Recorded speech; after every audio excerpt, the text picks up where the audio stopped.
Next car to take to the racetrack, car 2. Well, this is Mr. William Booth in that big G8 Pontiac.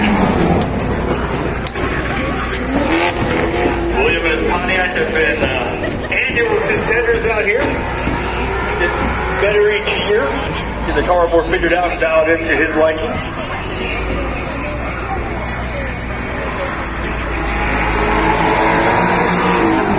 Within the years here is 1993. His first lap shows that car can go left just as fast as it can go straight. These big heavy V8s, and we have trouble so much in the corners. But I tell you, some of these Mustangs and these Pontiacs that we have out here really figure these corners out.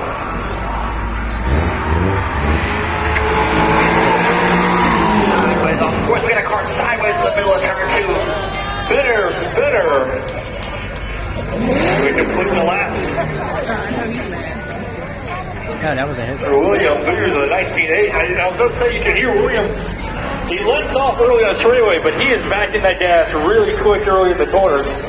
And a different strategy there for his car and driving style.